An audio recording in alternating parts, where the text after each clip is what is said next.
Halo semuanya, perkenalkan nama saya Surya. Pada kesempatan kali ini, saya akan membahas mengenai dasar-dasar materi yang ada pada mata kuliah konsep basis data. Pertama, saya akan membahas mengenai tipe data. Tipe data adalah sebuah definisi yang menjelaskan jenis data yang dapat disimpan pada setiap kolom sebuah tabel pada basis data. Kemudian, tipe data pada sebuah sistem database secara garis besar dibagi menjadi beberapa tipe, yaitu yang pertama ada string, yang kedua ada numerik, dan yang ketiga ada date and time. Pertama saya akan membahas mengenai string. String adalah jenis tipe data yang dapat digunakan untuk menyimpan data berupa karakter. Berikut adalah beberapa contoh dari tipe data string, yaitu yang pertama ada varchar, kedua blob, ketiga teks, dan keempat enum. Pertama saya akan membahas mengenai varchar.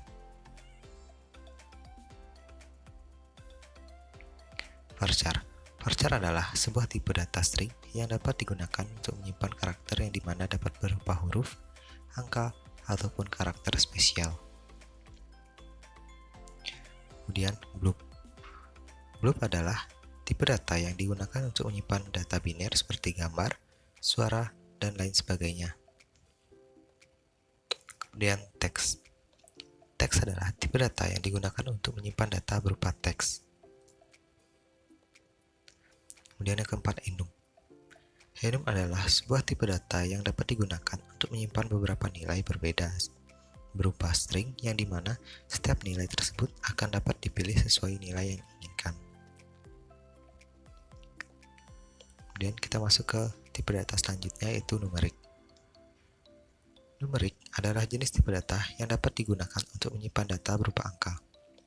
Berikut adalah beberapa contoh dari tipe data numerik, yaitu yang pertama ada integer, yang kedua ada float, dan yang ketiga ada double. Int atau integer. Integer merupakan tipe data yang dapat digunakan untuk menyimpan data yang berupa bilangan bulat, positif, dan negatif. Float adalah tipe data yang dapat digunakan untuk menyimpan data yang berupa bilangan pecahan positif dan negatif dengan presesi tunggal. Kemudian double. Double adalah tipe data yang dapat digunakan untuk menyimpan data yang berupa bilangan pecahan positif dan negatif sama seperti float, hanya saja double memiliki presesi ganda. Dan kita masuk ke date and time. Date and time adalah jenis tipe data yang dapat digunakan untuk menyimpan data berupa tanggal dan waktu. Berikut adalah beberapa contoh dari tipe data date and time. Yang pertama ada date, yang kedua ada date time, dan yang ketiga ada year. Date adalah tipe data yang dapat digunakan untuk menyimpan data tanggal. Kemudian yang kedua ada date time. Date time adalah tipe data yang dapat digunakan untuk menyimpan data tanggal sama seperti date. Hanya saja, date time juga menyimpan data waktu selain tanggal. Yang ketiga, year. Year adalah tipe data yang dapat digunakan untuk menyimpan data berupa tahun.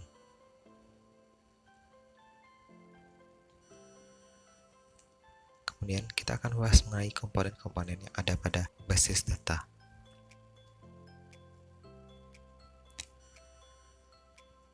Komponen dibagi menjadi 5, yaitu yang pertama ada entitas, hubungan, atribut, derajat relasi, dan garis.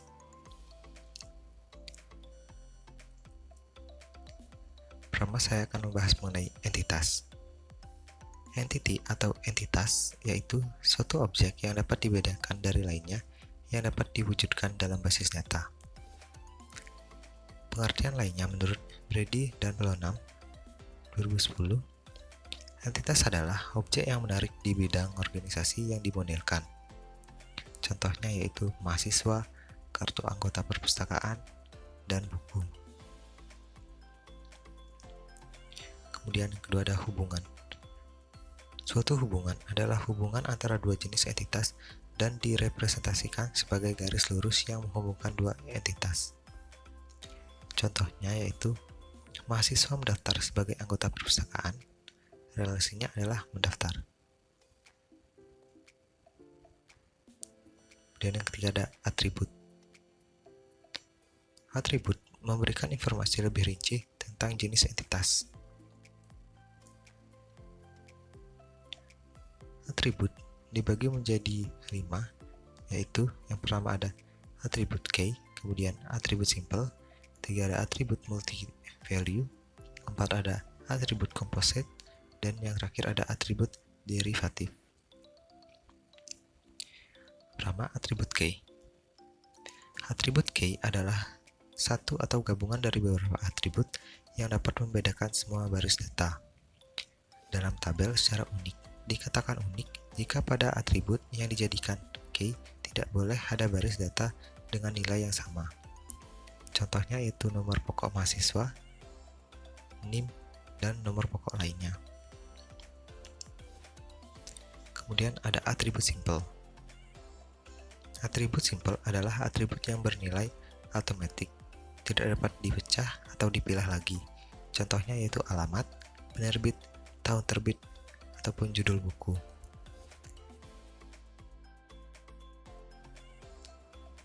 Kemudian, atribut multi-value. Atribut multi-value adalah nilai dari suatu atribut yang mempunyai lebih dari satu multi-value atau nilai dari atribut yang bersangkutan. Contohnya yaitu dari sebuah buku, yaitu terdapat beberapa pengarang. Kemudian, atribut composite.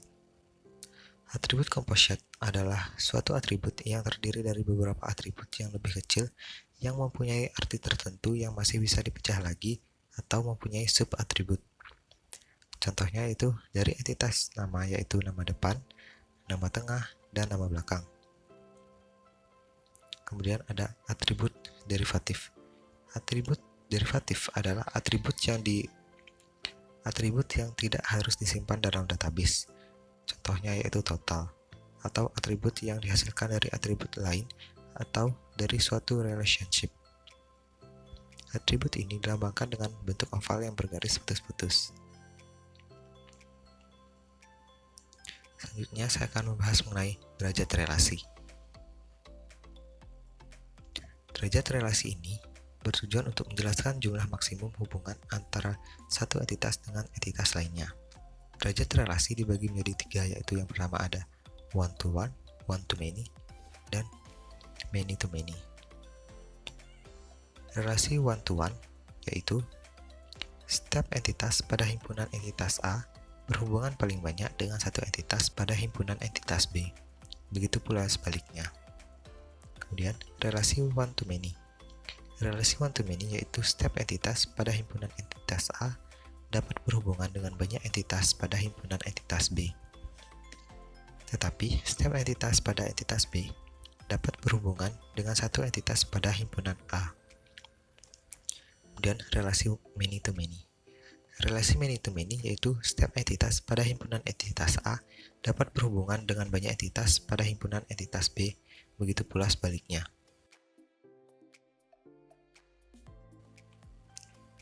Selanjutnya, garis.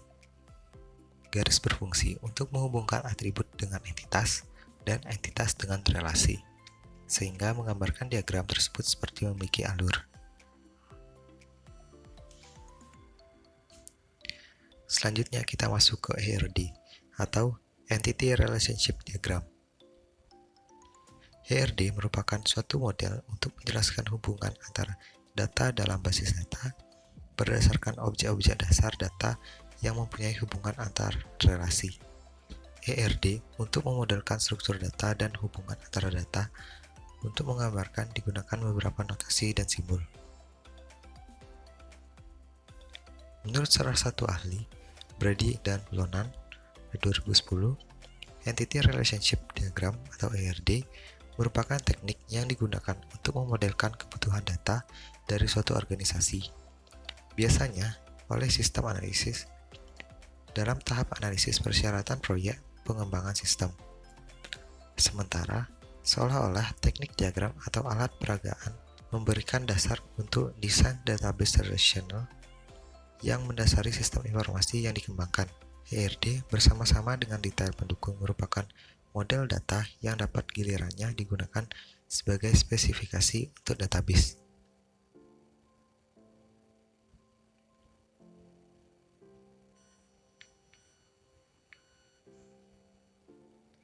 Kemudian saya akan menjelaskan mengenai simbol yang ada pada ERD atau Entity Relationship Diagram. Yang pertama ada simbol entitas, yang dimana entitas di sini disimbolkan dengan persegi panjang. Persegi panjang di sini berarti objek yang dapat dibedakan dari lainnya yang dapat diwujudkan dalam basis data. Dan yang kedua ada relasi. Relasi di sini disimbolkan dengan belah ketupat, yang dimana relasi di sini berfungsi untuk menghubungkan antara dua jenis entitas dan direpresentasikan sebagai garis lurus yang menghubungkan dua entitas. Kemudian yang ketiga ada atribut. Atribut di sini disimbolkan dengan lingkaran yang berfungsi untuk mendeskripsikan entitas lebih rinci, atau untuk atribut key diberi garis bawah. Kemudian yang keempat ada garis. Garis di sini berfungsi untuk menghubungkan entitas dengan relasi dan entitas dengan atribut. Baik, selanjutnya saya akan mencoba untuk membuat ERD. Pada kesempatan kali ini, saya akan mencoba untuk membuat ERD mengenai sistem perpustakaan. Di dalam sistem perpustakaan, pasti ada pegawai. Jadi, pertama saya akan membuat entitas pegawai.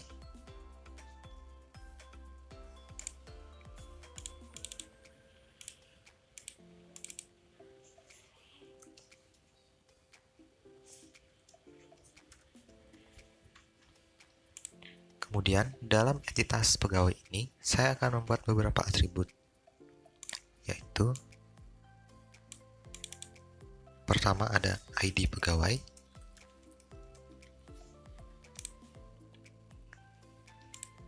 kemudian ada nama pegawai,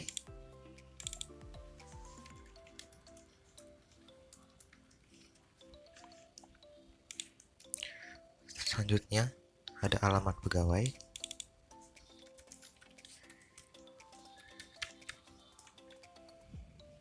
dan yang terakhir nomor telepon pegawai.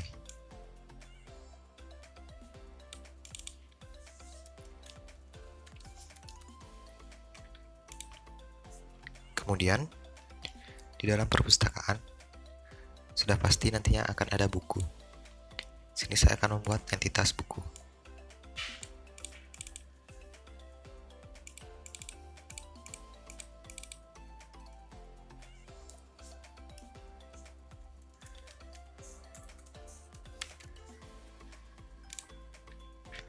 Di dalam entitas buku, saya akan membuat beberapa atribut. Itu yang pertama, ID buku,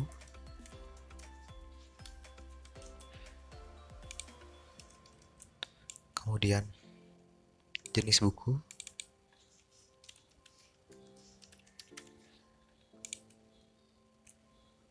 kemudian tanggal penerbit,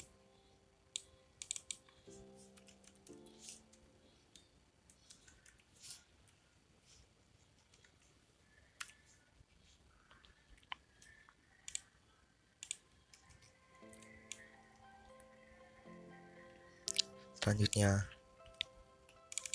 jenis buku,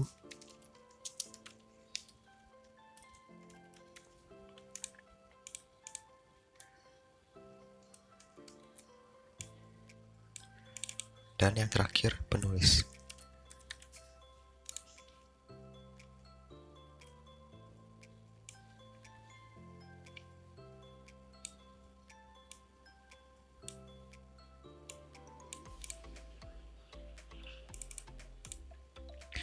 Selanjutnya, saya akan membuat entitas anggota, yang dimana anggota di sini yang nantinya akan meminjam buku-buku yang ada pada perpustakaan ini.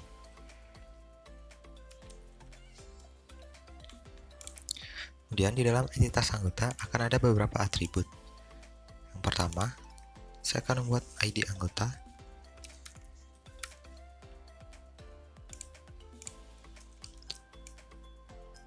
Kemudian nama anggota,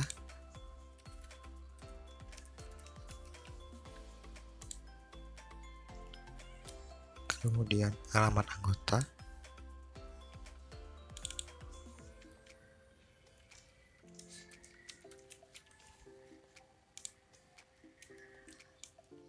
Dan yang terakhir, nomor telepon anggota. Selanjutnya, saya akan membuat entitas baru, yaitu mengenai entitas penerbit. Kenapa saya tidak memasukkan penerbit ke dalam entitas buku? Karena nantinya entitas penerbit ini akan memiliki beberapa atribut. Jadi, jika saya memasukkan atribut-atribut dari penerbit ini ke dalam buku, maka nanti database akan lama untuk mencari datanya. Baik, saya akan membuat entitas penerbit.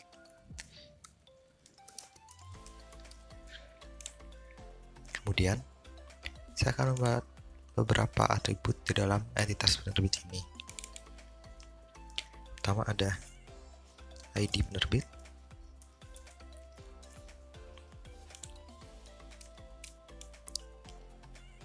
kemudian nama penerbit,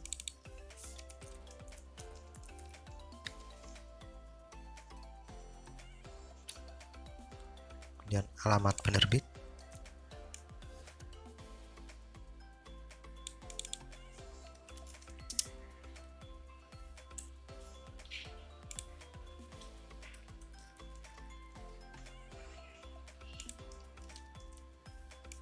dan yang terakhir nomor telepon penerbit.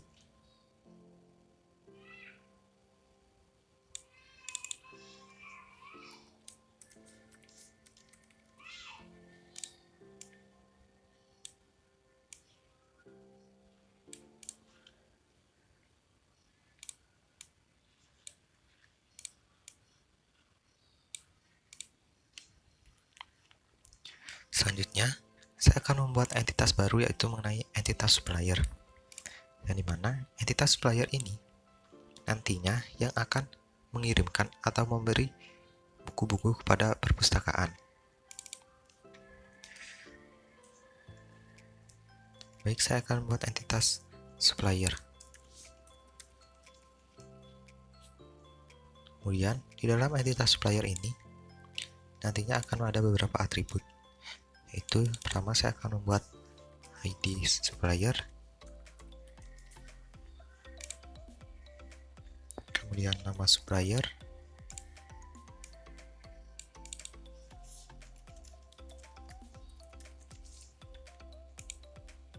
alamat supplier,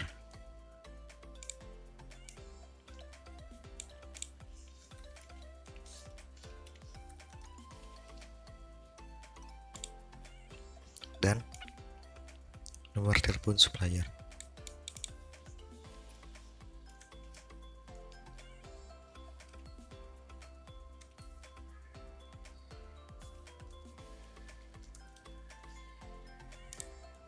Selanjutnya, saya akan menghubungkan antara atribut dengan entitasnya.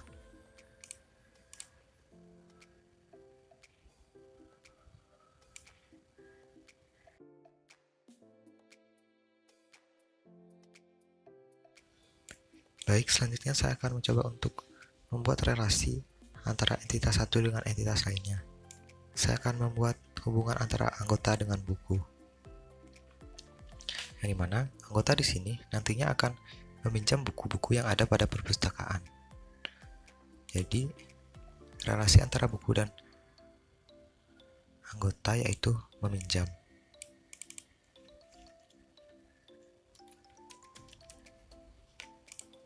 Setelah itu saya akan membuat garis yang menghubungkan antara anggota dengan buku.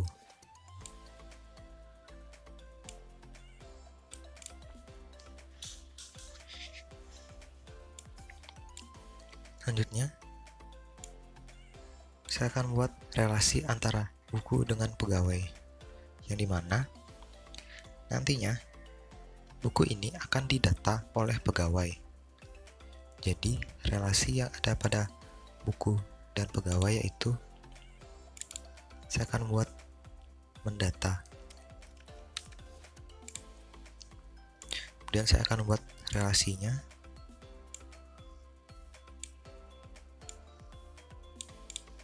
Seperti itu. Dan selanjutnya saya akan membuat relasi antara anggota dengan pegawai. Yang dimana anggota di sini saat sudah meminjam buku, nantinya akan didata oleh pegawai. Jadi, hubungan antara pegawai dengan anggota yaitu melayani, di mana pegawai nantinya akan melayani anggota setelah meminjam buku.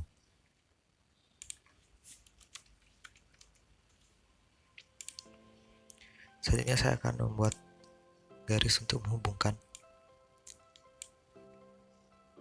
anggota dengan pegawai.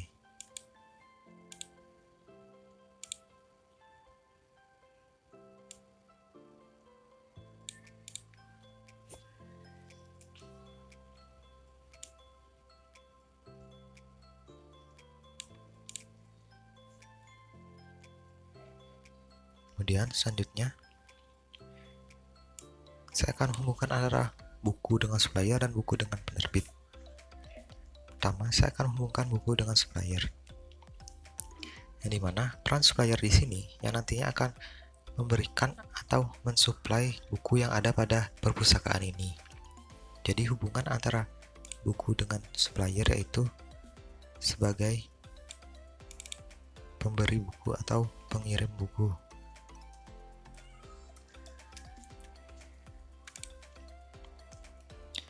Kemudian selanjutnya saya akan menghubungkan antara supplier dengan buku.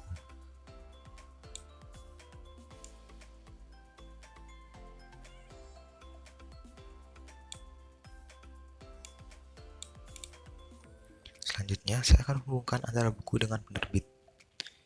Yang dimana hubungan antara buku dengan penerbit yaitu penerbit di sini sebagai seseorang atau perusahaan yang membuat atau yang mencetak buku di sini. Jadi, hubungan antara buku dengan penerbit yaitu sebagai orang yang memiliki atau menciptakan buku.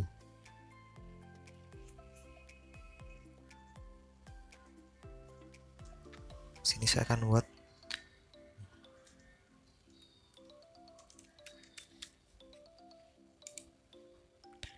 dan saya akan membuat garis yang menghubungkan antara penerbit dengan bukunya. Seperti itu.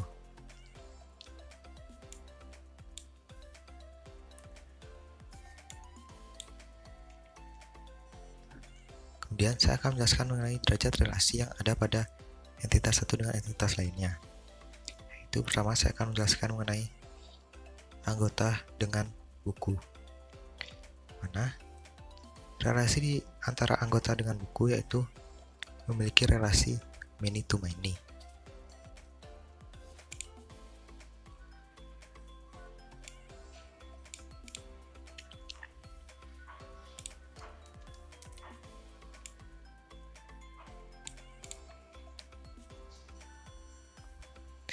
Anggota dengan buku memiliki relasi many to many karena pada sistem perpustakaan setiap anggota dapat meminjam banyak buku dan setiap buku yang tersedia dapat dipinjam oleh banyak anggota. Kemudian, saya akan menjelaskan mengenai relasi antara anggota dengan pegawai. Relasi antara anggota dengan pegawai memiliki relasi many to many.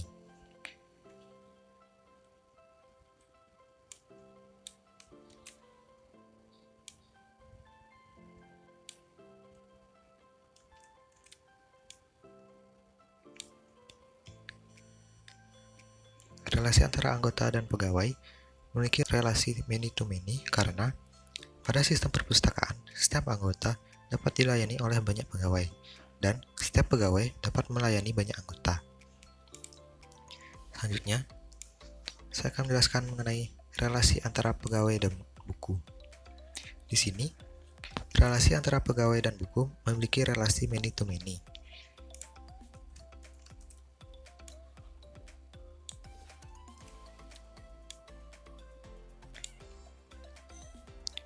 Relasi antara buku dan pegawai memiliki relasi many to many karena pada sistem perpustakaan, setiap pegawai dapat mendata banyak buku dan setiap buku dapat didata oleh banyak pegawai.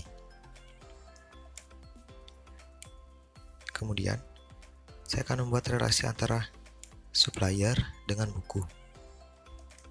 Di sini, supplier dan buku memiliki relasi many to many.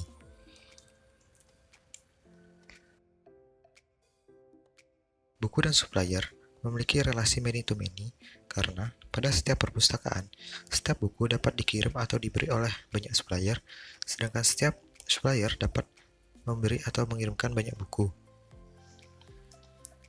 Kemudian saya akan membuat relasi antara buku dan penerbit.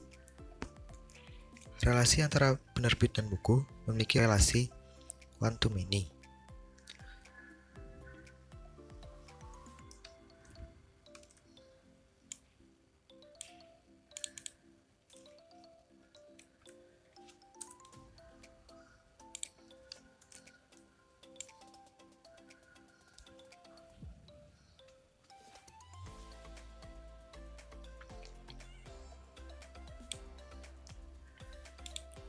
Yang dimana relasi antara penerbit dan buku memiliki relasi one to many karena satu penerbit dapat memiliki banyak buku dan setiap buku hanya dapat memiliki satu penerbit. Sekian dari ERD mengenai sistem perpustakaan.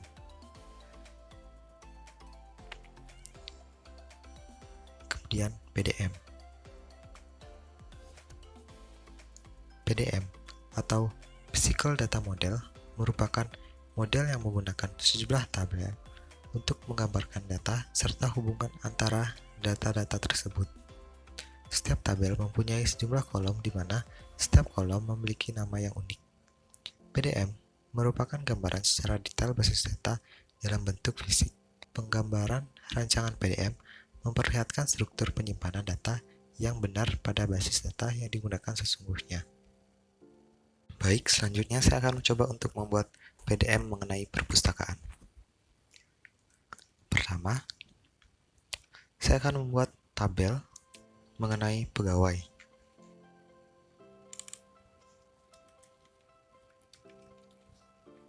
Selanjutnya, di dalam tabel pegawai ini, nantinya akan ada beberapa kolom. Pertama, saya akan membuat kolom mengenai ID pegawai dengan tipe data integer. Kemudian, ID pegawai ini nantinya akan saya jadikan primary key.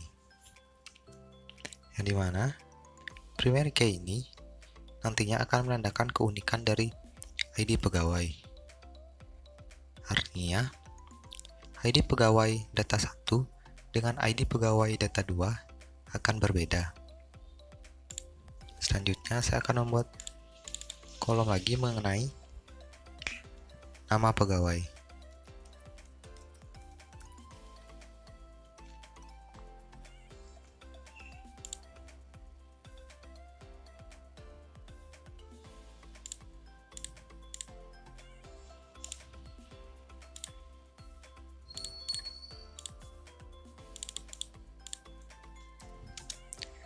Nama pegawai menggunakan tipe data varchar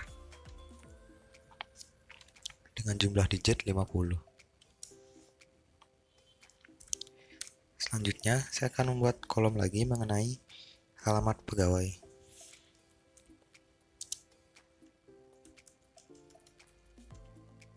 Dengan tipe data teks.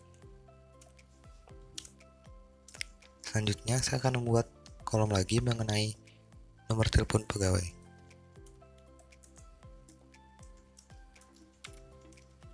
Dengan tipe data varchar dengan jumlah digit 13. Selanjutnya, saya akan membuat tabel lagi mengenai buku.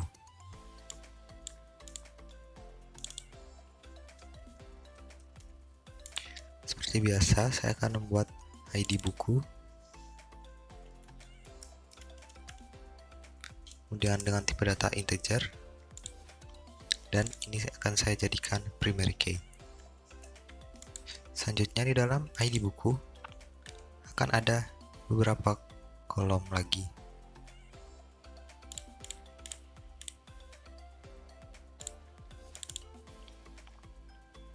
Yaitu judul penerbit dengan tipe data varchar dengan jumlah digit 50. Kemudian jenis buku dengan tipe data varchar dengan jumlah digit 50 juga. Selanjutnya, penulis buku.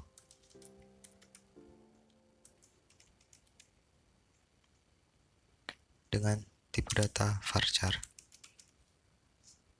dengan jumlah digit 50. Kemudian, jumlah buku yang tersedia dengan tipe data integer.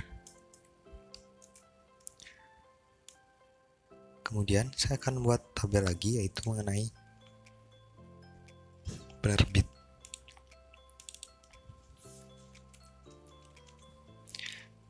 Pertama, saya akan buat ID penerbit dengan tipe data integer dan akan saya jadikan primary key. Kemudian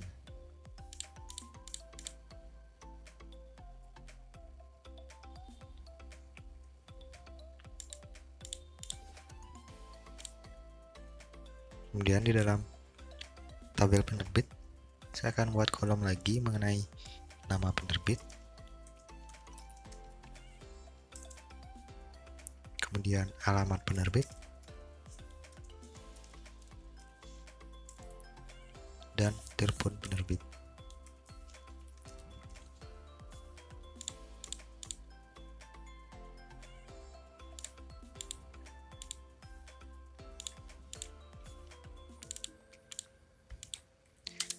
Sini nama penerbit akan saya beri tipe data varchar dengan jumlah digit 50, dan alamat penerbit saya akan beri tipe data teks.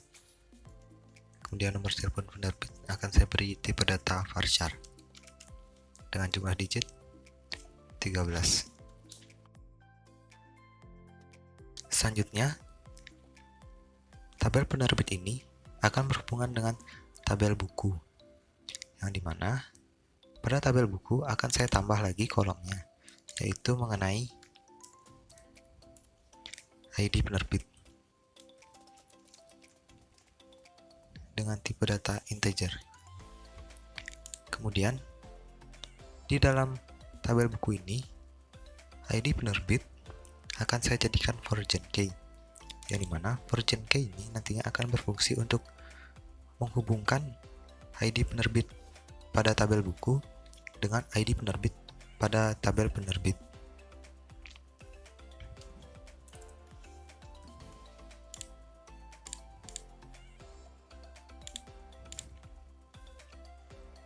Selanjutnya, saya akan membuat tabel lagi, yaitu mengenai anggota.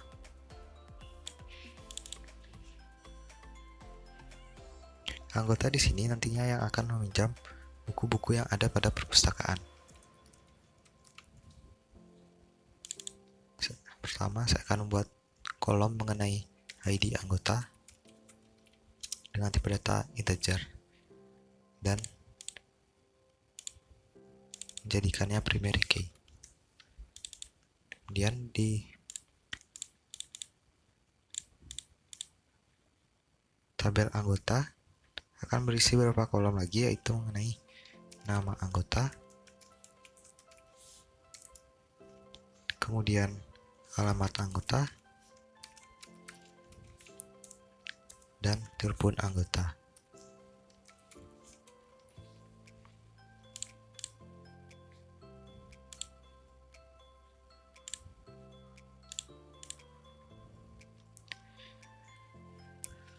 Baik, selanjutnya saya akan membuat tabel mengenai peminjaman.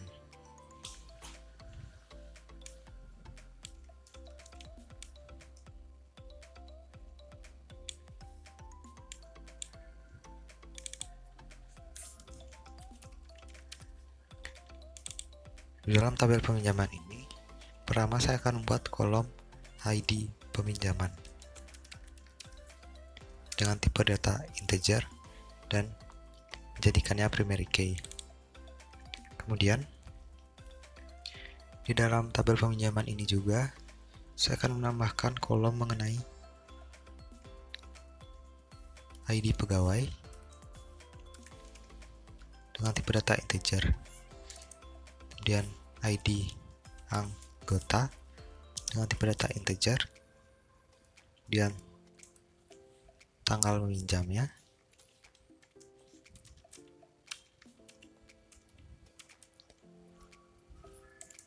dan tanggal pengembalian bukunya.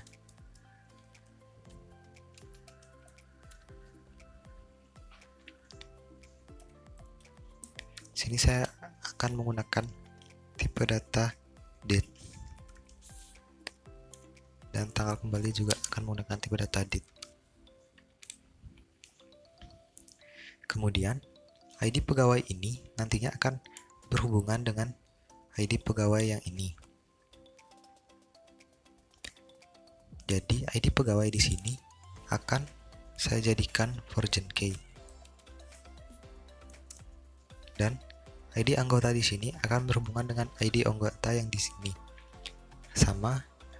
Jadi saya akan menjadikan ID anggota sebagai version key.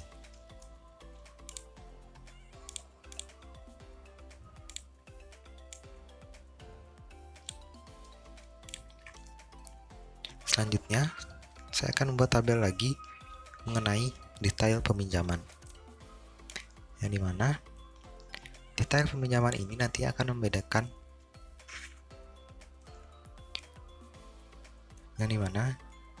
detail peminjaman ini akan berfungsi untuk menampung data-data mengenai peminjaman secara lebih detail.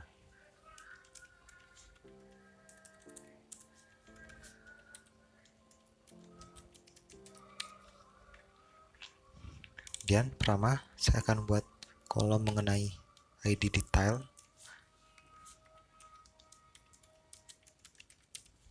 dengan tipe data integer, dan saya jadikan primary key. Kemudian di dalamnya akan ada ID peminjaman, yang dimana tabel detail peminjaman ini nantinya akan berhubungan dengan tabel peminjaman. Ini ID peminjaman akan memiliki tipe data integer. Kemudian selanjutnya saya akan menambahkan kolom mengenai ID buku. ID buku di sini nantinya akan berhubungan dengan ID buku di sini.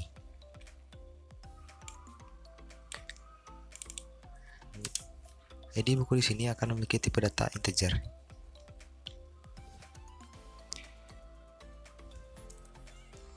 Selanjutnya, saya akan membuat kolom mengenai jumlah buku yang dipinjam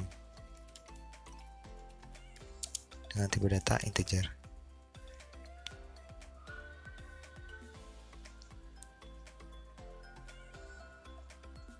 Kemudian, saya akan menambahkan mengenai tanggal kembali.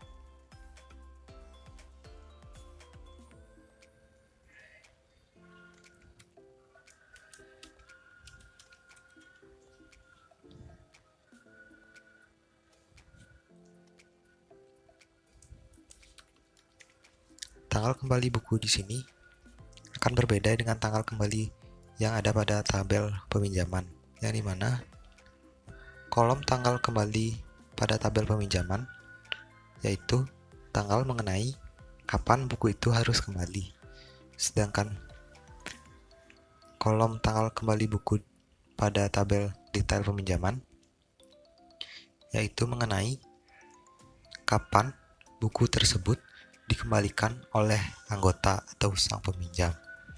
Di sini saya akan memberikan tipe data date. Selanjutnya, saya akan membuat tabel lagi mengenai denda.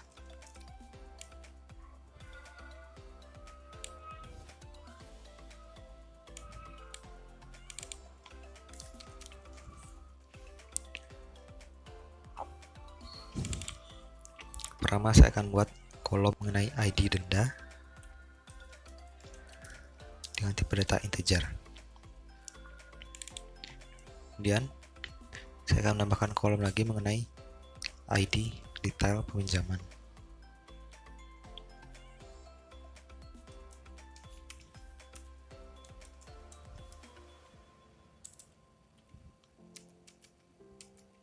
Dengan tipe data integer.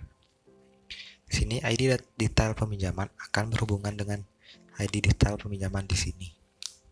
Jadi di sini ID detail peminjaman akan sebagai version key. Selanjutnya, saya akan menambahkan kolom lagi mengenai jumlah denda.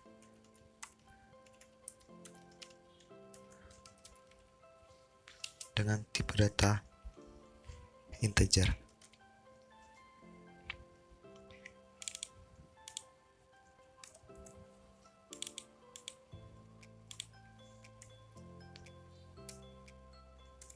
Dan alasan mengenai kenapa bisa denda.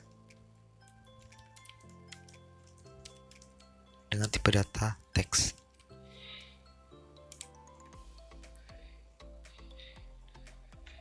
Di sini, anggota akan mendapatkan denda jika anggota telat mengembalikan buku, dan anggota akan diminta untuk memberikan alasannya kenapa anggota bisa telat mengembalikan bukunya. Selanjutnya, saya akan membuat tabel lagi mengenai supplier buku.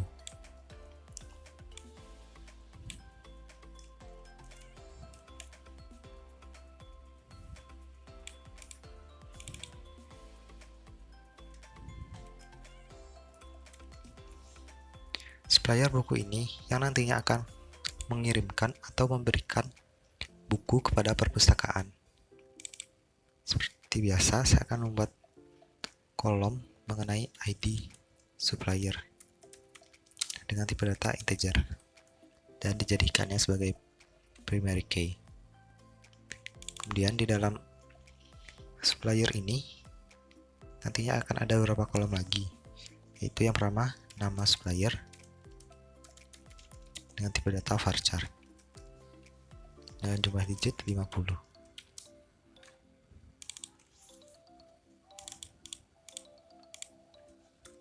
Selanjutnya, kolom mengenai alamat supplier dengan tipe data teks. Kemudian, selanjutnya adalah nomor telepon supplier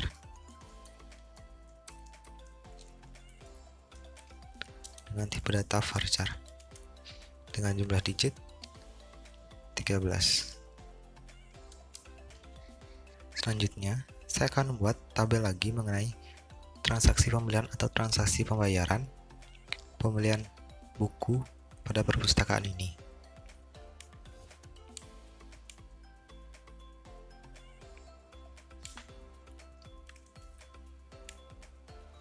Di sini saya akan menamai tabel dengan pembayaran. Seperti biasa, pertama saya akan buat kolom mengenai ID pembayaran dengan tipe data integer dan menjadikannya sebagai primary key. Dan di dalam ID pembayaran ini nantinya akan ada ID pegawai yang dimana dengan tipe data integer dan akan saya jadikan version key. Yang dimana ID pegawai di sini nantinya akan berhubungan dengan ID pegawai di sini. Maksud dari penambahan kolom mengenai ID pegawai yaitu nantinya pegawai di sini yang akan membeli atau membayar buku kepada supplier. Selanjutnya, saya akan membuat kolom lagi mengenai ID supplier dengan tipe data integer dan menjadikannya version key.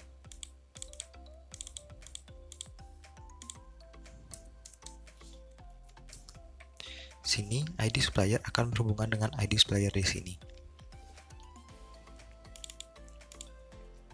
Kemudian kolom selanjutnya yaitu mengenai tanggal pembelian.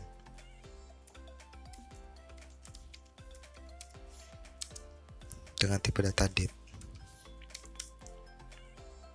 Kemudian kolom selanjutnya yaitu jumlah pembelian.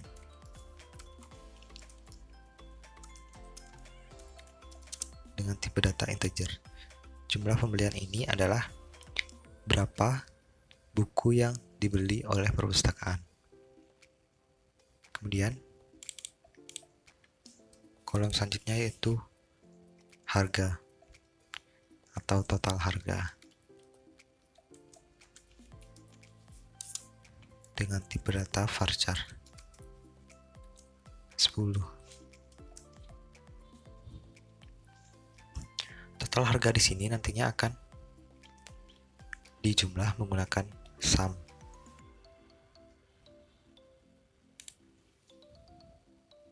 Kemudian selanjutnya adalah saya akan membuat mengenai detail pembayaran.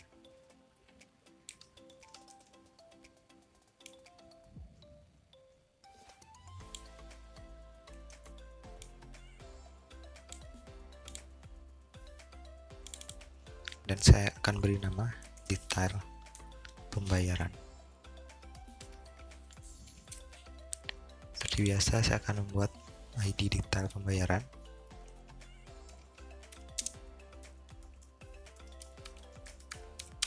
Dengan tipe data integer dan menjadikannya sebagai primary key.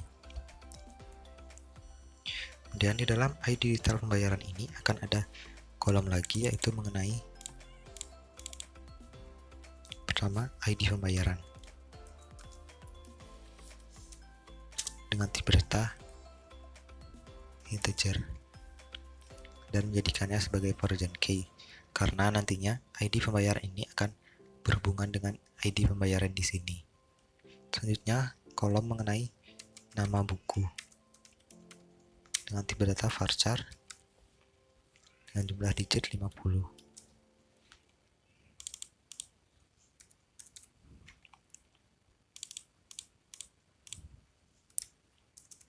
Selanjutnya, kolom mengenai harga dari satuan buku.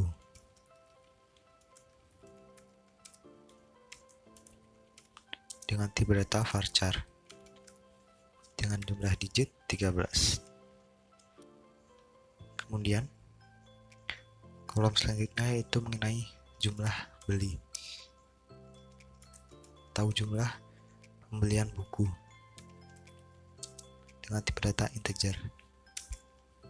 Dan kolom selanjutnya yaitu harga total dari keseluruhan buku yang telah dibeli dengan tipe data varchar dengan jumlah digit 13.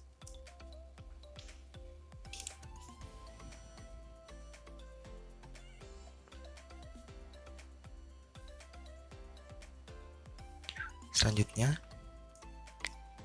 saya akan menghubungkan tabel-tabel di sini menggunakan garis. Pertama, saya akan menghubungkan tabel buku dengan tabel penerbit.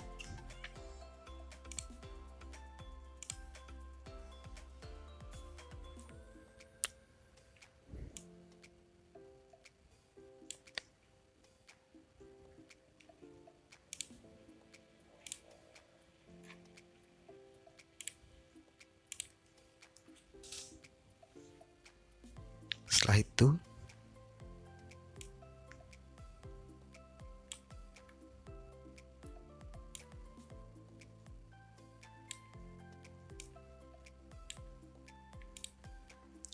saya akan menghubungkan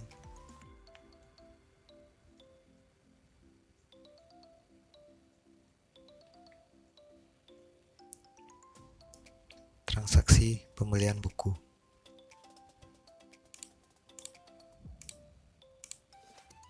Pertama yaitu ID supplier di sini, kemudian ID pegawai.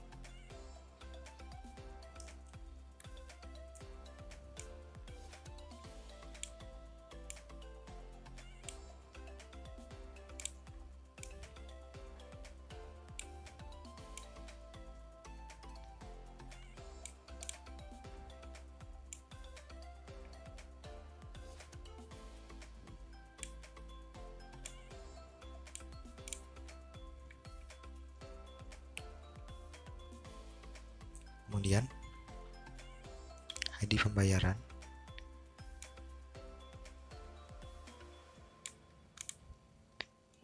selanjutnya yaitu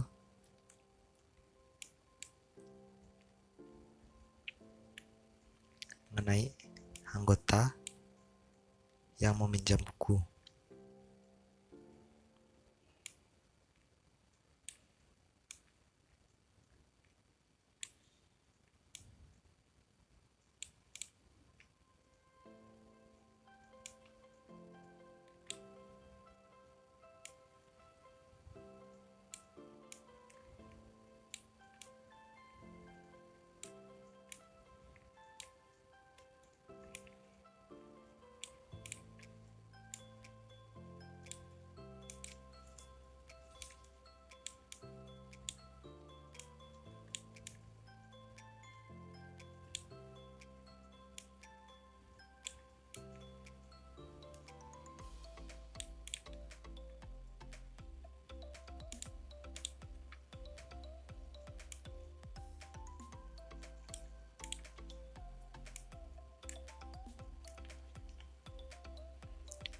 Kemudian saya akan menyambungkan ID buku pada tabel buku dengan ID buku pada detail pinjaman.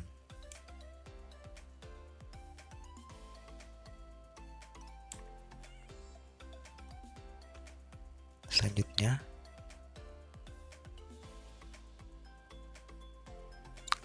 saya akan menyambungkan ID anggota pada tabel anggota dengan ID anggota pada tabel peminjaman.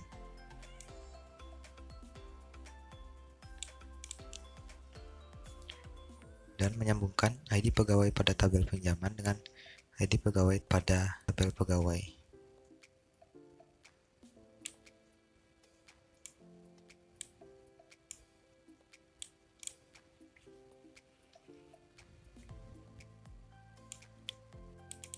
Selanjutnya, di sini ada ID peminjaman. ID peminjaman akan saya sambungkan dengan ID peminjaman pada tabel peminjaman.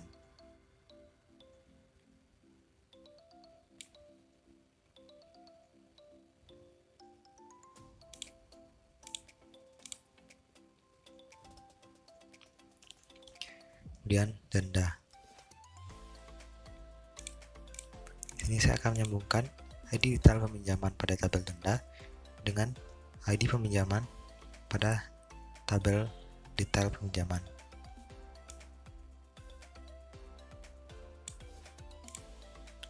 Seperti itu.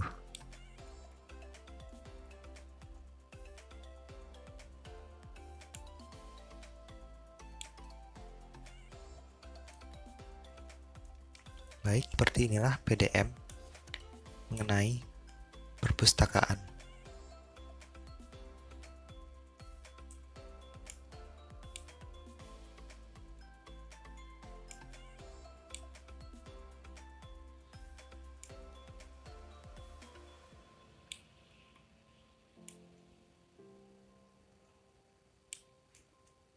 Baik, selanjutnya saya akan menjelaskan mengenai cara-cara memasukkan atau data-data yang akan ada pada PDM yang telah saya buat tadi.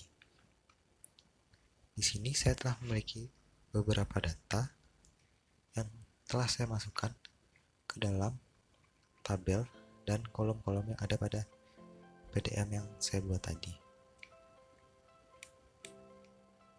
Di sini tadi saya telah memasukkan data mengenai pegawai,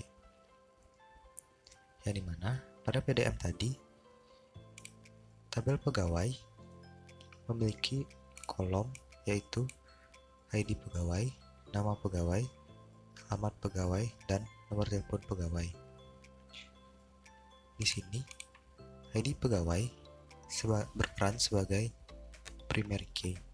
Jadi ID pegawai di sini adalah angka yang unik, yaitu seperti 1 dan 2, yaitu tidak boleh sama. Setelah itu, saya telah memasukkan nama pegawai, yaitu Asep, dengan alamat Tabanan dan dengan nomor teleponnya ini. Di sini, baris 4 ini, atau baris ini merupakan satu data, dan di bawahnya merupakan satu data lagi. Selanjutnya, masuk ke bagian tabel supplier. Di sini, sama seperti tadi, ID supplier berperan sebagai primary key. Jadi, ID supplier adalah angka yang tidak boleh sama antara satu data dengan data lainnya. Kemudian, saya telah memasukkan nama supplier, alamat supplier, dan nomor telepon supplier. Sini sama, ini merupakan satu baris data, dan di bawahnya juga satu baris data lagi. Selanjutnya kita masuk ke pembayaran.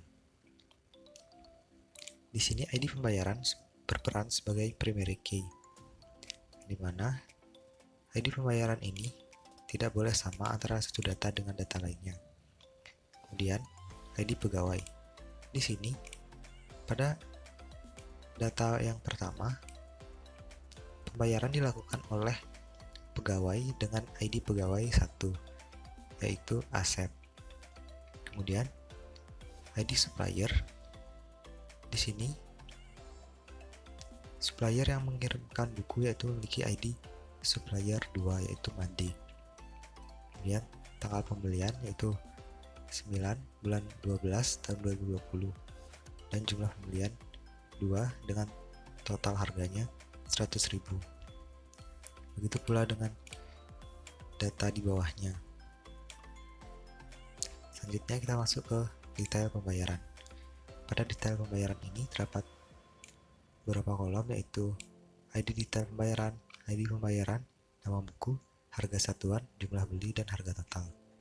Di sini ID detail pembayaran berperan sebagai primary key. Jadi ID pembayaran tidak boleh sama antara satu data dengan data lainnya. Selanjutnya dapat dilihat pada baris 1 atau data yang pertama. Di sini ID pembayaran didapat dari tabel pembayaran, yaitu 1. Kemudian nama bukunya yaitu Kancil dengan harga satuan 30.000, dengan jumlah beli 1 dan harga total 30.000, yang dimana pada ID pembayaran 1 di sini perpustakaan atau pegawai membeli 2 buku dengan harga total 100.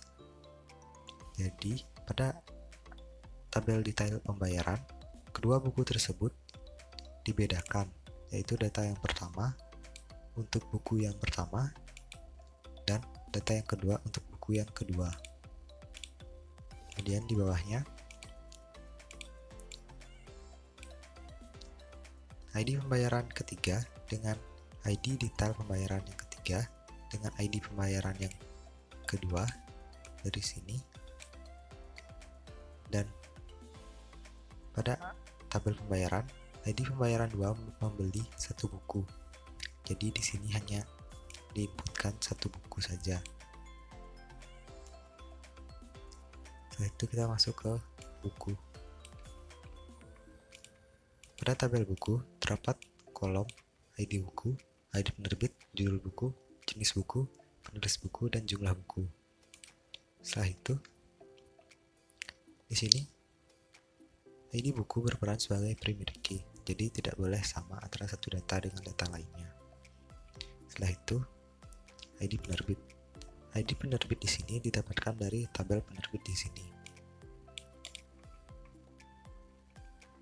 Kemudian ID penerbit 1 dengan nama penerbit PT Bangsa dengan alamat Jakarta dan nomor sekian. Itu pula dengan ID penerbit 2 dengan nama penerbit PT Mahmud dengan alamat Bandung dan nomor telepon sekian. ID buku 1 dengan ID penerbit 2 yaitu PT Mahmud dengan alamat di Bandung, memiliki buku dengan judul Panda dengan jenis buku satwa dan penulis bukunya yaitu Citra. Di sini perpustakaan memiliki buku Panda sebanyak 3. Kemudian ID buku yang kedua yaitu dengan ID penerbit 1 dengan judul buku Koala dengan jenis buku satwa dengan penulis John dan jumlah buku yang dimiliki 1. Kemudian buku-buku yang telah dibeli tadi yang ada pada tabel di sini nantinya akan diinputkan kembali pada tabel buku. Jadi selanjutnya ID buku di sini yaitu 3. Kemudian kita akan masukkan ke penerbit terlebih dahulu, yaitu kita misalkan ID penerbitnya yaitu PT Harapan.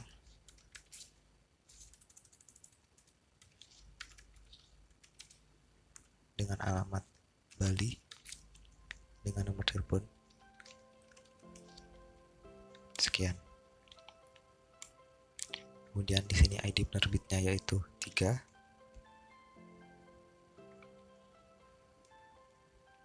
Di sini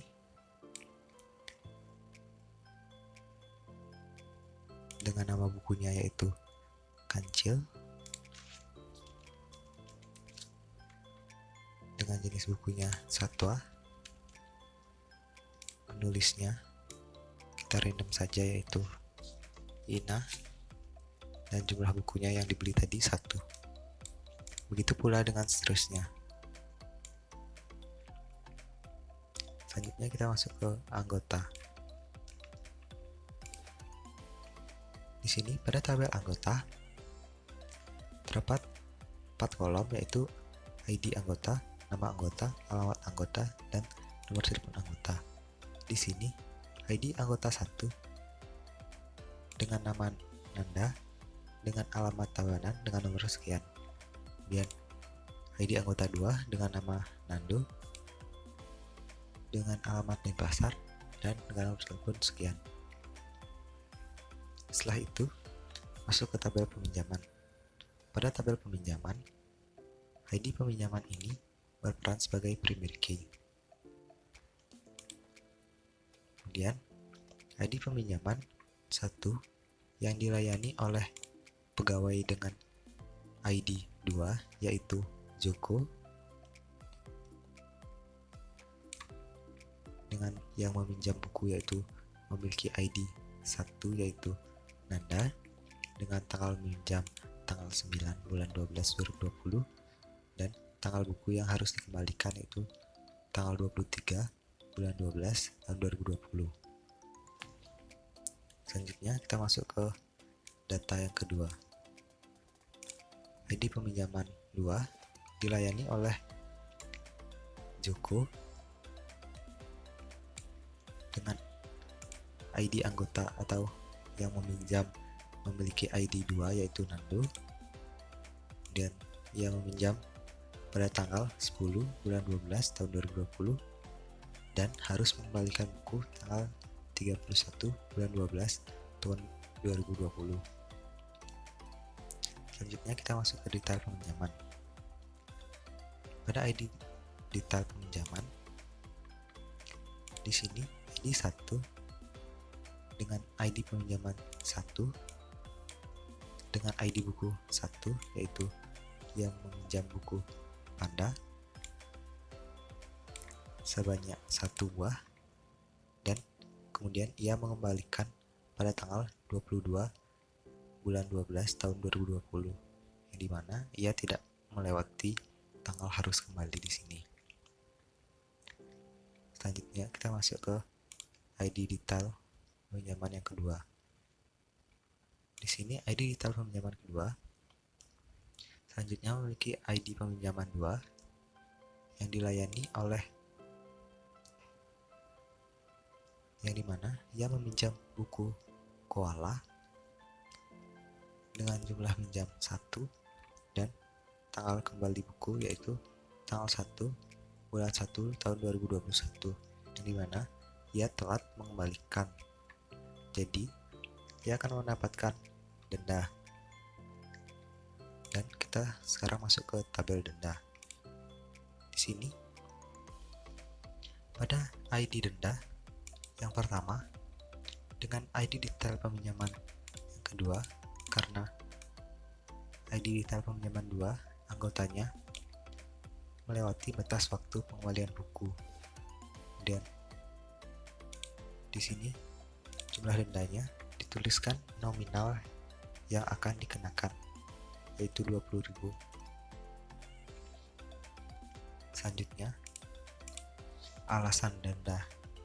Di sini anggota yang terkena denda memberikan alasannya, yaitu karena tanggal 31 ini merupakan tahun baru, jadi ia tidak bisa mengembalikan bukunya. Jadi ia tetap dikenakan denda. Seperti itu.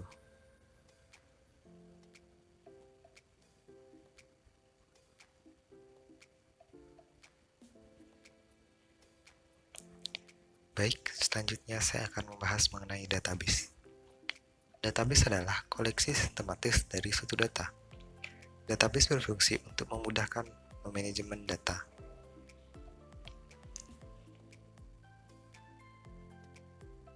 Kemudian, Database Management System atau DBMS.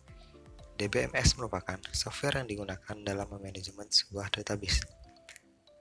Contohnya, MySQL, MariaDB, dan lainnya. Kemudian, terminologi dari database. Data nantinya akan disimpan dalam tabel. Setiap tabel nantinya akan menyimpan informasi yang sama. Contohnya yaitu, jika kita membuat database perpustakaan, maka di dalam perpustakaan tersebut akan ada tabel yang berisikan customer, pegawai, dan lainnya. Yang dimana customer di sini nantinya akan dibuatkan tabel sendiri yang memuat informasi yang sama. Kemudian pegawai juga akan dibuatkan tabel sendiri yang akan memuat informasi yang sama juga. Kemudian setiap tabel akan berbentuk baris atau rows dan kolom atau columns. Kolom menandakan atribut, di mana pada tabel di sini ID, nama, tanggal lahir merupakan kolom. Kemudian baris adalah datanya. Dapat dilihat pada tabel ID 1, nama Asep, tanggal lahir 1 Januari 1999 merupakan datanya. Yang dimana pada satu baris di sini merupakan satu data. Begitu pula dengan di bawahnya. Kemudian selanjutnya, setiap atribut data memiliki tipe datanya masing-masing. Dapat dilihat pada tabel di sini, nomor KTP memiliki tipe datanya sendiri, yaitu integer, yang dimana integer itu memuat tipe data yang berupa angka. Kemudian di sini nama. Nama di sini memiliki tipe data varchar, yang membuat tipe data karakter. Kemudian tanggal lahir. Tanggal lahir di sini memiliki tipe data date atau tanggal. Kemudian di sini ID. ID di sini memiliki tipe data integer. Kemudian nomor KTP memiliki tipe data integer. Di sini jabatan memiliki tipe data varchar.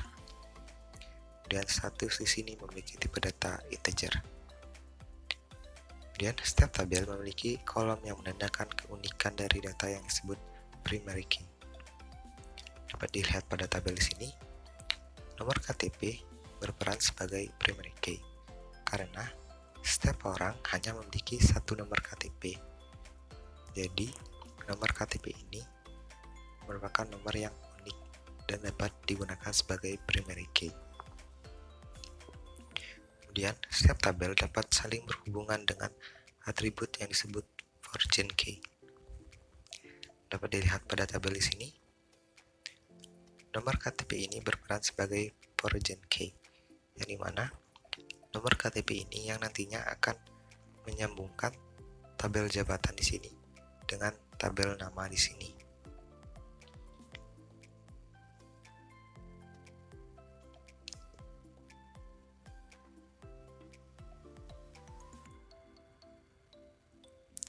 selanjutnya, Structure Query Language atau SQL. SQL merupakan bahasa yang digunakan untuk berkomunikasi dengan database. SQL dibagi menjadi dua, yaitu DDL atau Data Definition Language dan DML atau Data Manipulation Language.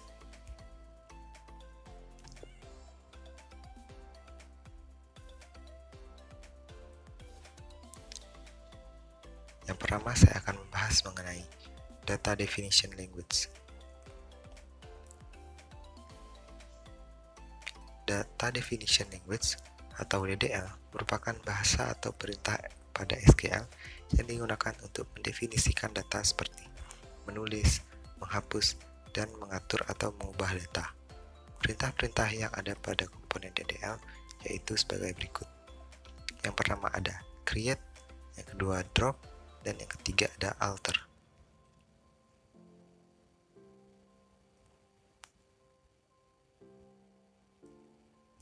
Yang pertama saya akan membahas mengenai create. Create dapat diimplementasikan dalam membuat database, membuat tabel, membuat view, dan membuat indeks. Pertama, membuat database. Aturan penamaan sebuah database sama seperti aturan penamaan sebuah variabel, yang dimana penamaan database boleh terdiri dari huruf, angka, dan underscore. Dapat dilihat pada tabel di sini. Sintaks umum yang digunakan dalam membuat database yaitu create database, kemudian dilanjutkan dengan nama underscore database-nya. Baik, selanjutnya saya akan mencoba untuk membuat database. Di sini saya menggunakan PHP MyAdmin untuk membuat database baru. Kemudian, pertama, saya akan menuliskan sintaks untuk membuat database, yaitu create database, kemudian dilanjutkan dengan nama database-nya. Di sini saya ingin membuat database mengenai perpustakaan. Perpustakaan. Setelah itu dikirim. Baik, database perpustakaan telah berhasil dibuat.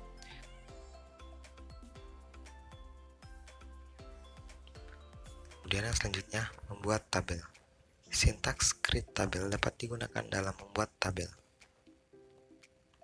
Bentuk umum dari sintaks create tabel dapat dilihat pada program di bawah ini, yaitu pertama, kita harus menuliskan create tabel, kemudian dilanjutkan dengan nama tabelnya, dan dilanjutkan dengan nama kolom beserta dengan tipe datanya, seperti pada tabel di sini.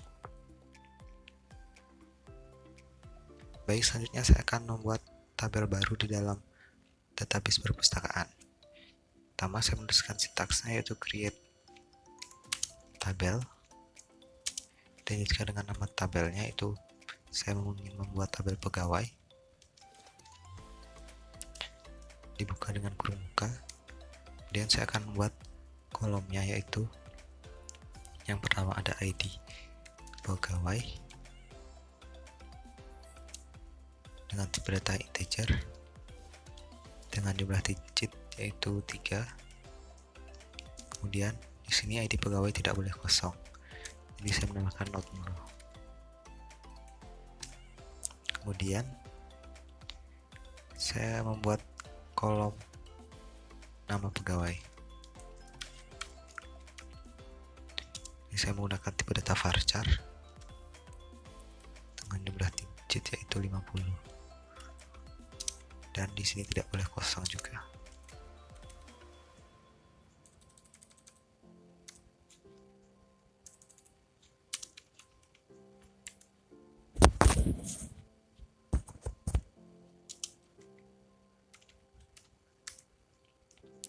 Selanjutnya saya akan membuat kolom lagi, yaitu mengenai alamat dari pegawai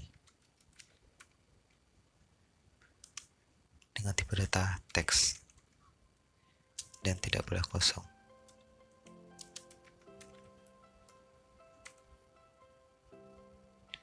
Kemudian saya membuat kolom lagi, yaitu mengenai nomor telepon dari pegawai.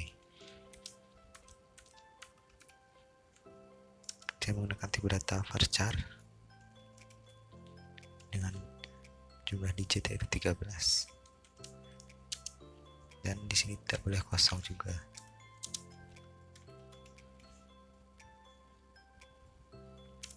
Selanjutnya diakhiri dengan kurung tutup dan diakhiri dengan titik koma.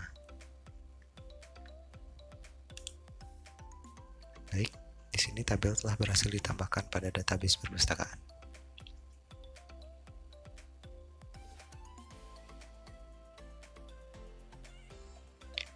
Kemudian, selanjutnya saya akan membahas mengenai alter.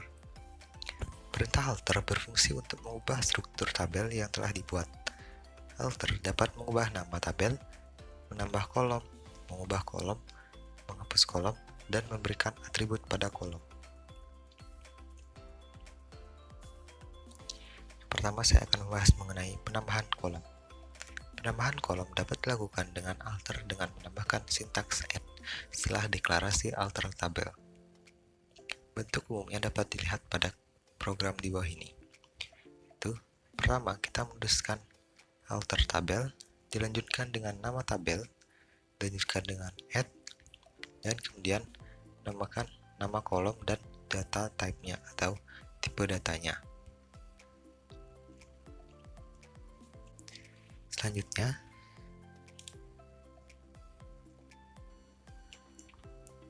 saya akan mencoba untuk menambahkan kolom lagi pada tabel pegawai. Pertama, saya akan menuliskan sintaksnya itu alter tabel, kemudian nama tabelnya itu pegawai, tambah dengan add, lanjutkan dengan nama kolom yang ingin dibuat. Di sini saya ingin membuat kolom jabatan dengan tipe data varchar dengan jumlah digit itu 30 dan tidak boleh kosong.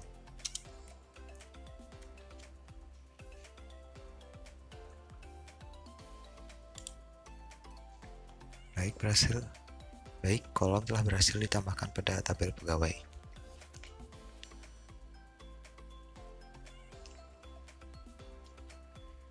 Dan selanjutnya, penambahan primary key. Penambahan primary key dapat ditambahkan pada tabel. Dalam bentuk umumnya, penambahan primary key dapat dilihat pada kode program di bawah ini. Yang pertama, kita harus menuliskan alter tabel, kemudian diikuti dengan nama tabel, dan diikuti dengan add, dan ditambah primary key beserta dengan nama kolomnya.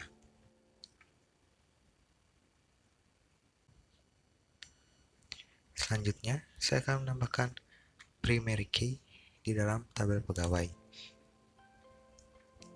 Saya akan menuliskan sintaksnya. Dan jika dengan nama tabelnya itu pegawai, tambahkan add prim,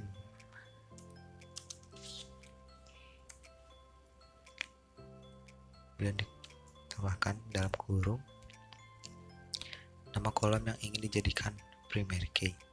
Di sini saya ingin menjadikan ID pegawai sebagai primary key.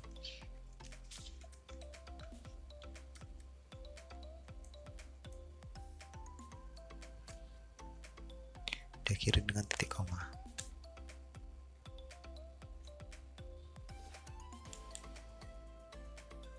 Baik, primary key telah berhasil ditambahkan pada kolom ID pegawai.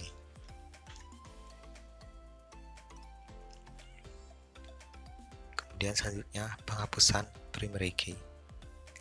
Bentuk sintaks umum alter untuk menghapus primary key dapat dilihat pada program di bawah ini, yaitu yang pertama, kita harus menuliskan alter tabel, kemudian diikuti dengan nama tabelnya, dan ditambahkan dengan drop, dan dilanjutkan dengan primary key. Baik, selanjutnya saya akan mencoba untuk menggunakan sintaks untuk menghapus primary key, di mana saya ingin menghapus primary key pada tabel pegawai di sini. Langsung saja saya tuliskan sintaksnya, yaitu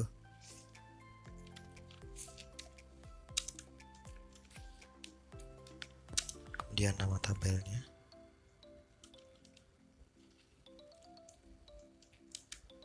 kemudian dilanjutkan dengan drop, dan dilanjutkan dengan primary key.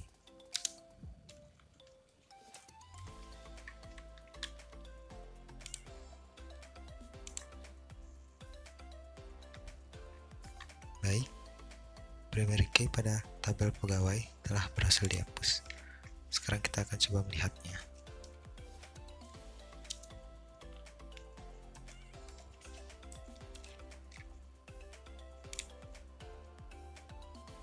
Dapat dilihat, di sini tadinya ID pegawai sebagai primary key, dan kemudian saya menghapus primary key pada ID pegawai.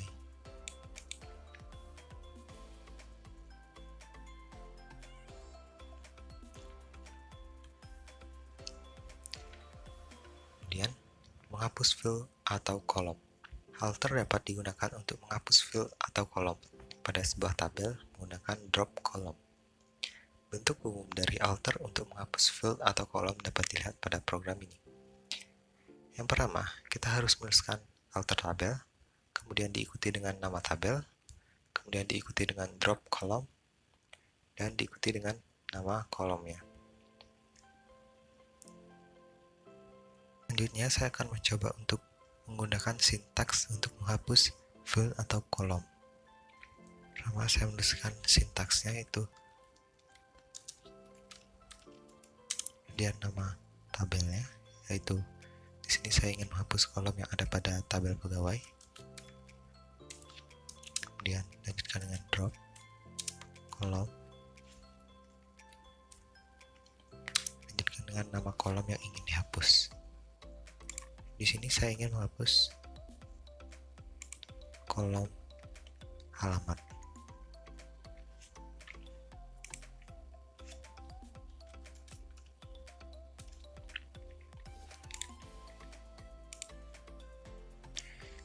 Baik, kolom alamat telah berhasil dihapus, dan saya akan mengeceknya kembali, yaitu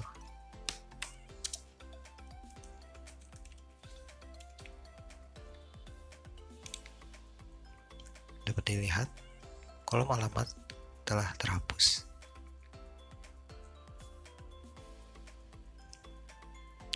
Kemudian selanjutnya, mengubah tipe data kolom. Nama field atau kolom dapat diubah dengan menggunakan alter dan modify. Bentuk umum dari alter untuk mengubah nama kolom dapat dilihat pada kode program di bawah ini.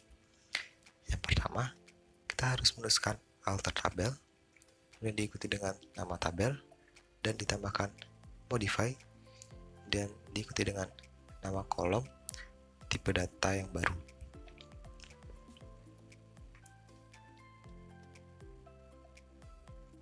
Selanjutnya, saya akan mencoba untuk menggunakan sintaks untuk mengubah tipe data pada kolom. Pertama, saya akan melihat kolom pada tabel pegawai.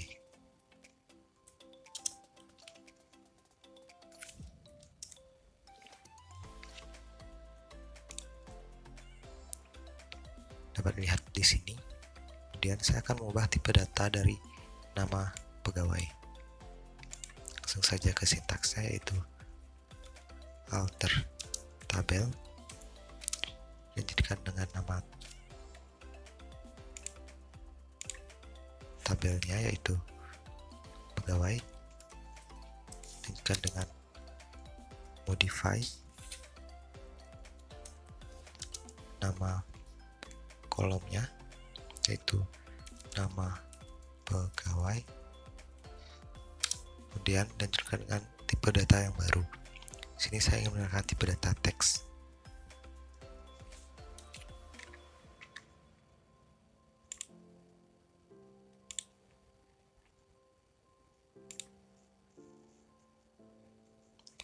Baik, di sini tipe data telah berhasil diubah, dan saya akan melihat tabel pegawai.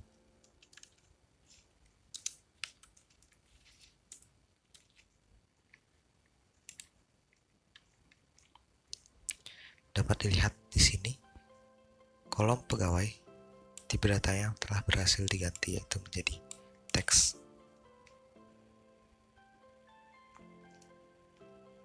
Kemudian selanjutnya mengubah nama field atau kolom. Nama field atau kolom dapat diubah dengan menggunakan alter dan change. Bentuk umum dari alter untuk mengubah nama kolom dapat dilihat pada kode program di bawah ini. Itu pertama, kita menuliskan alter tabel, kemudian diikuti dengan nama tabel, ditambahkan change, kemudian diikuti dengan nama kolom yang lama, dan kemudian dilanjutkan dengan membuat atau menuliskan nama kolom yang baru berserta dengan tipe datanya. Kemudian, saya akan mencoba untuk menggunakan sintaks untuk mengubah nama kolom. Langsung saja saya menulis sintaksnya, yaitu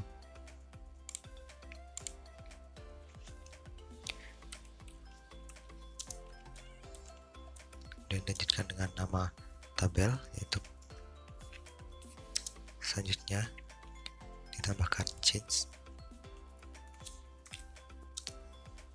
nama kolom yang lama, itu saya ingin mengubah nama kolom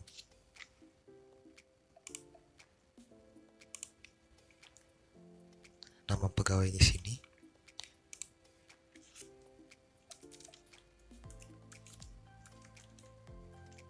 menjadi nama saja.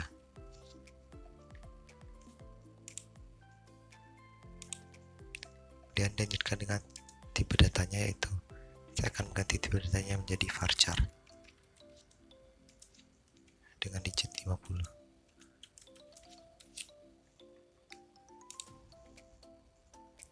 Baik, sintaks telah berhasil dilakukan.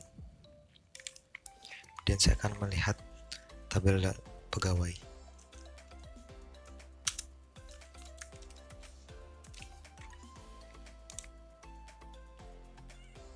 Dapat dilihat di sini, yang tadinya nama underscore kolom, sekarang kolom di sini sudah berubah menjadi nama, dan tipe datanya juga berubah menjadi varchar.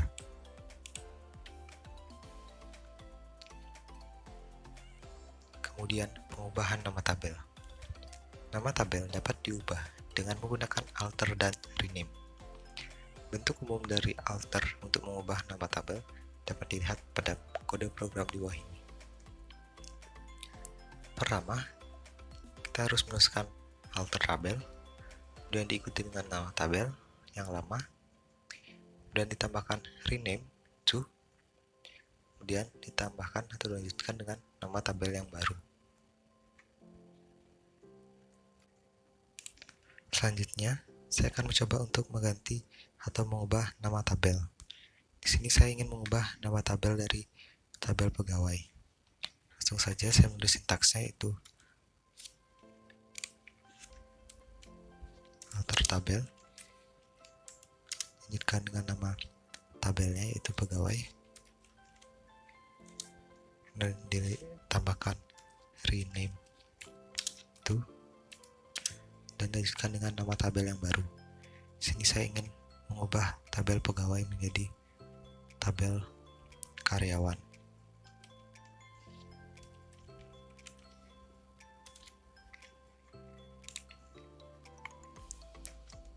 Baik, tabel telah berhasil diganti namanya.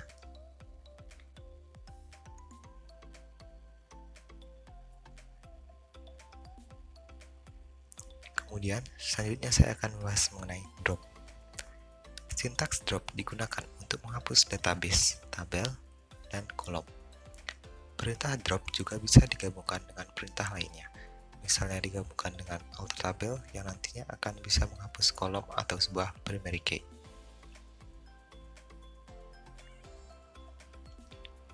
Selanjutnya, drop. Sintaks ini memiliki dua bagian, yaitu sebagai berikut. Pertama, jika kita ingin menghapus sebuah tabel, maka sintaks yang kita gunakan yaitu pertama, kita harus menuliskan drop tabel, kemudian diikuti dengan nama tabelnya, dan ditutup dengan titik koma. Kemudian, jika kita ingin menghapus sebuah database, kita dapat menggunakan sintaks drop database, kemudian diikuti dengan nama database-nya. Dan seperti biasa, ditutup dengan titik koma.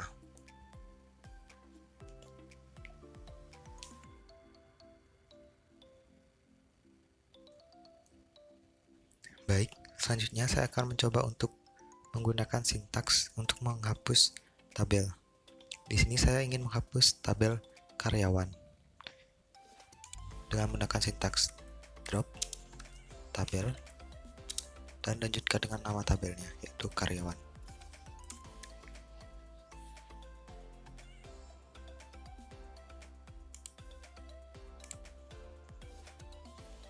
Dapat lihat di sini, tabel karyawan telah berhasil dihapus. Selanjutnya, saya akan mencoba untuk menggunakan sintaks untuk menghapus database. Baik, langsung saja ke sintaksnya, yaitu drop database, lanjutkan dengan nama database-nya, yaitu perpustakaan.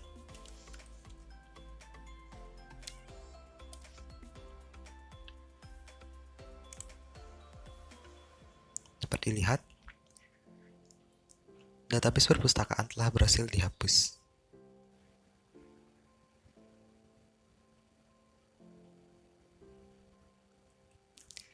Kemudian, selanjutnya saya akan membahas mengenai materi Data Manipulation Language.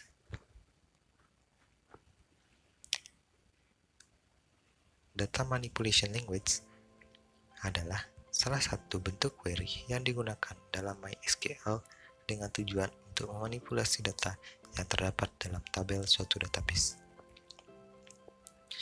Database yang dimanipulasi dengan DML adalah data yang terdapat pada tabel dan tidak mengubah struktur tabel yang terdapat pada suatu database. DML memiliki beberapa perintah, diantaranya yaitu sebagai berikut.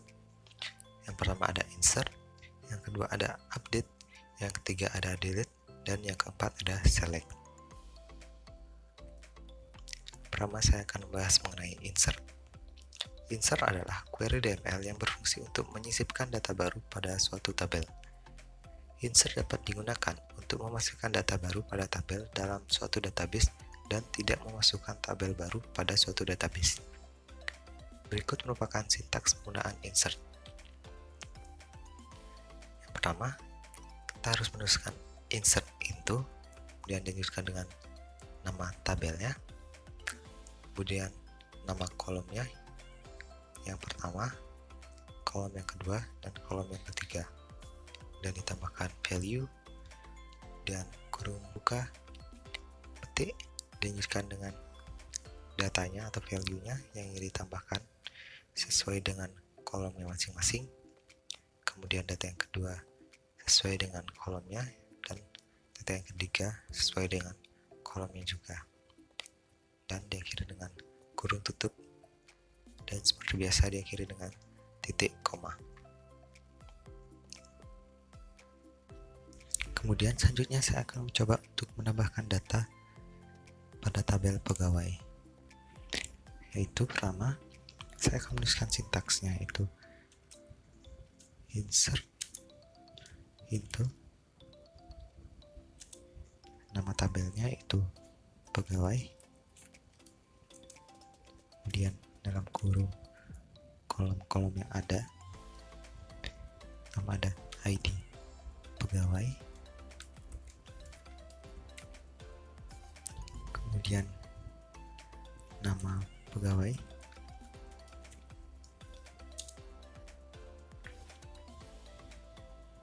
alamat,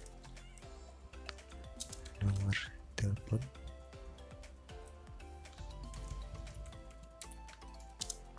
dan jabatan.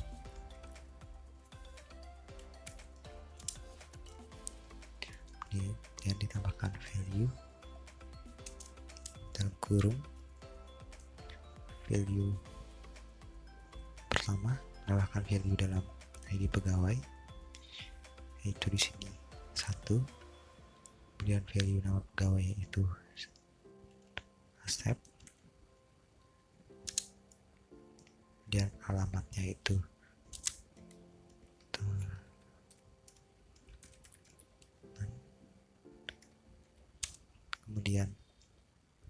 teleponnya,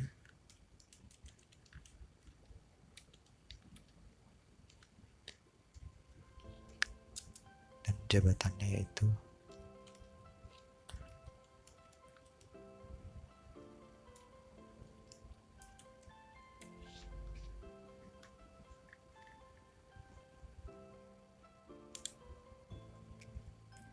baik.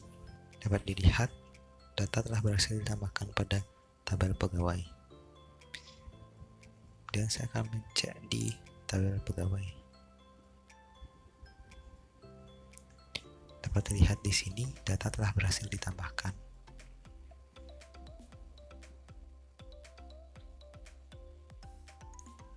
Kemudian update.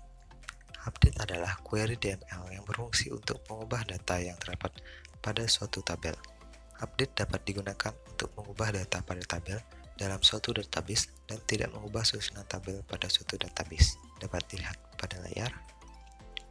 Sintaks umum yang digunakan pada update yaitu: pertama, kita menuliskan update diikuti dengan nama tabelnya, kemudian ditambahkan set, dan ditambahkan field sama dengan value atau datanya, kemudian where, dan dilanjutkan dengan kondisinya.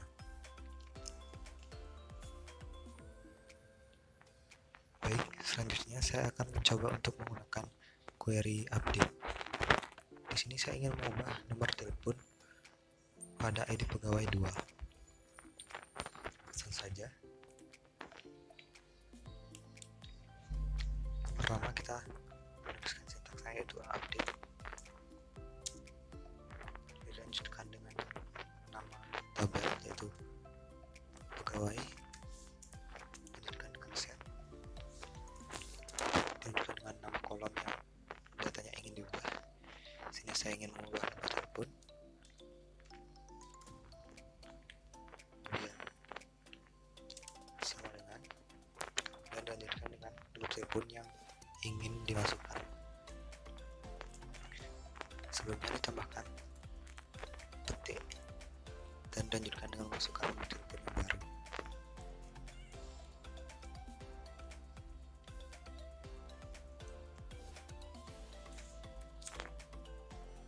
Kemudian tambahkan where dan kondisinya.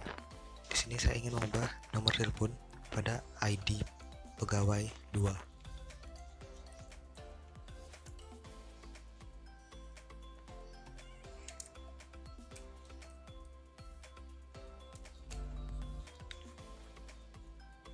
Kemudian kirim.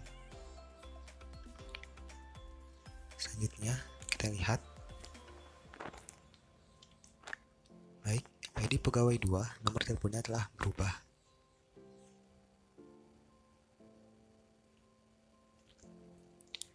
Kemudian selanjutnya delete. Delete adalah query DML yang berfungsi untuk menghapus data yang sudah ada pada suatu tabel. Delete dapat digunakan untuk menghapus data yang sudah ada pada tabel dalam suatu database. Sintaks umum untuk delete yaitu sebagai berikut. Pertama, kita menuliskan delete from dan dilanjutkan dengan nama tabel dan ditambahkan where dan dilanjutkan dengan kondisinya. Selanjutnya, saya akan mencoba untuk menggunakan query delete. Di sini saya ingin menghapus data pada ID 1. Kemudian langsung saja ke sintaksnya yaitu delete from nama tabelnya yaitu pegawai, dan lanjutkan dengan where dan data pada kolom yang ingin dihapus. Kemudian ditambahkan kolom dan data yang ingin dihapus. Sini saya ingin menghapus data 1. Di sini saya ingin menghapus data dengan ID pegawai 1.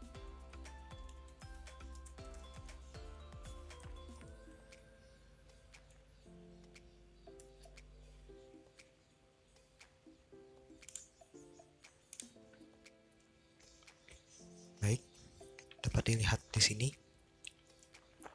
data dengan ID pegawai 1 telah berhasil dihapus.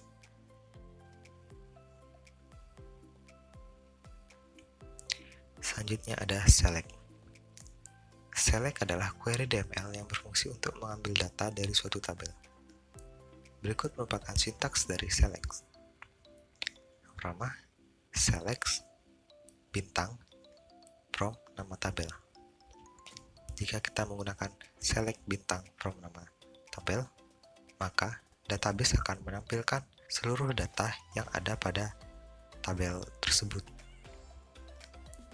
Kemudian, kita juga dapat menggunakan sintaks berupa select, kemudian nama field 1 atau kolom 1, atau field 2 atau kolom 2, from nama tabelnya. Di sini nantinya akan menampilkan data dari field 1 dan field 2 dari tabel tersebut. Kemudian, saya akan mencoba untuk menggunakan query select. Itu pertama, sini saya menuliskan sintaksnya itu select. Di sini saya ingin menampilkan seluruh data yang ada pada tabel pegawai. Itu select bintang from, dan nama tabelnya itu pegawai.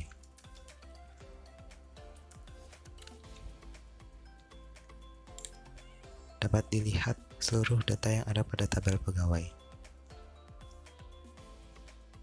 Baik, sekian dulu video mengenai dasar-dasar materi konsep basis data.